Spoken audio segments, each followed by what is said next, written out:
പാറപ്പുറത്ത് പൊന്നു വിളയിച്ച് മാതൃകയാവുകയാണ് കണ്ണൂർ കണ്ണാടിപ്പൊയിലിലെ പ്രതീഷ്. കൃഷിക്ക് ഒട്ടും അനുയോജ്യമല്ലാതിരുന്ന ഭൂമിയിൽ കഠിനാധ്വാനം കൊണ്ടാണ് ഈ യുവ കർഷകൻ 100 മേനി വിളയിച്ചത്. കഠിനാധ്വാനം കൊണ്ടേ വിജയിക്കൂ എന്നുറപ്പുള്ള പാറപ്പുറത്തേക്കാണ് വിത്തും കൈക്കോട്ടുമായി പ്രതീഷ് ഇറങ്ങിയത്. മനസ്സറപ്പിച്ചാൽ മണ്ണ് ചതിക്കില്ല എന്ന വിശ്വാസമായിരുന്നു വളം. മണ്ണും പ്രതീക്ഷയും ചതിച്ചില്ല. കൃഷിക്ക് ഒട്ടും അനുയോജ്യമല്ലാതിരുന്ന പാറപ്രദേശത്ത് 100 മേനി വിളഞ്ഞു.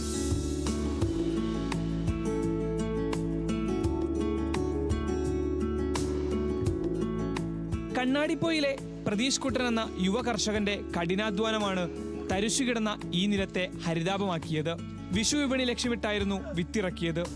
നേന്ത്രവാഴയ്ക്കൊപ്പം ഇടവിളയായി വെള്ളരിയും കൃഷി ചെയ്തു. രണ്ടിലും 100 മേനി. ഏകദേശം ഒരു 700ഓളം വാഴക്കൃഷി ചെയ്തിട്ടുണ്ടായിരുന്നു. അതുകൂടാതെ ഇടവേളയായിട്ട് വെള്ളരി, വഴുതനങ്ങ, വെണ്ട എന്നിവ നട്ടു. വെള്ളരി മോശമല്ലാത്തൊരു വിളവാണ് കിട്ടിയത്. ഏകദേശം 10-15 കിൻഡൽ മേലെ വിളവ് കിട്ടി. പിന്നെ കൃഷിഭവന്റെ ഭാഗത്ത് നിന്ന് അത്യാവശ്യം നല്ല രീതിയിലുള്ള സപ്പോർട്ട് കിട്ടിയിട്ടുണ്ട്.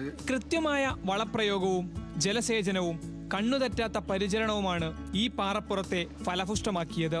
എരമംകുറ്റൂർ കൃഷിഭവന്റെ പൂർണ്ണ പിന്തുണയും കിട്ടി. ന്യൂസ് മലയാളം, കണ്ണൂർ.